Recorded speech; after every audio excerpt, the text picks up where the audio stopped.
Was Jesus executed on a cross or on a stake? And why does it matter when he said, "Take up your cross and follow me"? So let's clear up some confusion.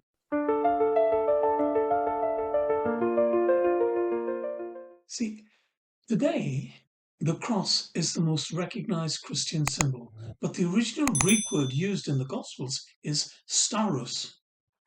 At that time, stauros meant an upright stake or pole, not necessarily a cross with two beams. So why do we picture a cross today? Well, a little bit of Roman crucifixion history. See, crucifixion didn't start with Rome. It began centuries earlier with the Persians, and probably earlier than that. The Romans perfected it as a public warning to rebels and criminals. See, the earliest method used a single stake, similar to the Persians, the simplex. Later, a crossbeam called the patibulum was added to the upright post.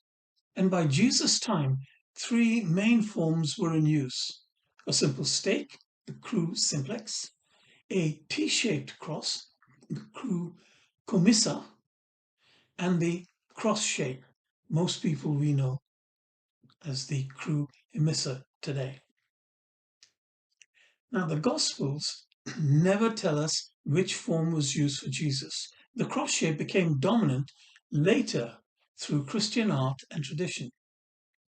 But before we move on, let's clear up a common point of confusion. See, some people mention the ansata, also known as the ankh.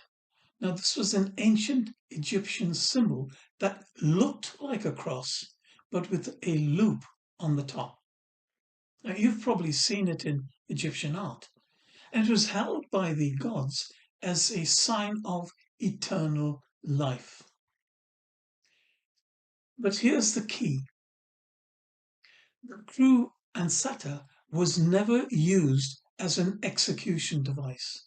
It was purely symbolic, representing life and immortality. Now, later, Coptic Christians in Egypt adapted the ankh shape into a Christian cross, connecting it to life through Christ.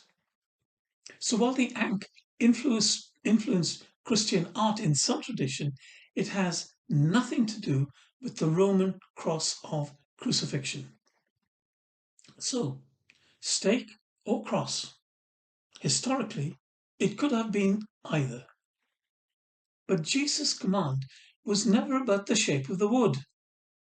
Let's listen to his words, and his words are found in all three of the synoptic gospels. Mark 8, verse 34. Then Jesus called the crowd to him along with his disciples, and he told them, "If anyone wants to come after me, he must deny himself and take up his cross and follow me." Matthew 16, verse 20, virtually the same. Then Jesus told his disciples, "If anyone wants to come after me, he must deny himself and take up his cross and follow me." And then Luke 9 and verse 23. Then Jesus said to all of them, "If anyone wants to come after me, he must deny himself and take up his cross daily and follow me." So, whether stake or cross, everyone in the first century knew what it meant. It meant a death sentence, a one-way journey. To take up your cross meant you were prepared to lose everything, even your life, in loyalty to Jesus. What does it mean for us today? See, Jesus wasn't talking about a piece of jewelry or a small inconvenience like a hard job that just had to be done. No. He said in Luke 9 and verse 23, "Take up his cross daily and follow me." his cross. That's a lifestyle choice, and it's the choice of surrender, choosing obedience over comfort every day, faithfulness over popularity every day, sacrifice over self-interest every day. See, the real question isn't whether it was a stake or a cross. It's this: am I willing to take up my cross and follow him? At Matthew 16 and verse 25, Jesus says, "For whoever wants to save his life will lose it, but whoever loses his life for my sake will find it." So there we are. If someone wears a cross, it's a personal choice, is it not? If someone doesn't wear a cross, it's a personal choice, is it not? See, it's all too easy to get hung up on symbols and slogans and lose out on what Jesus was actually teaching us.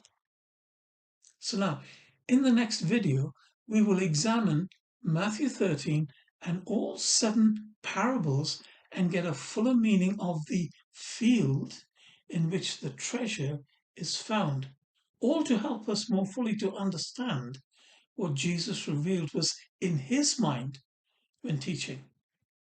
What makes Matthew 13 stand out is that it is dense with Jesus' own words. Yes, some 1,000 words out of a total of 1,300, about 76% are Jesus' own words.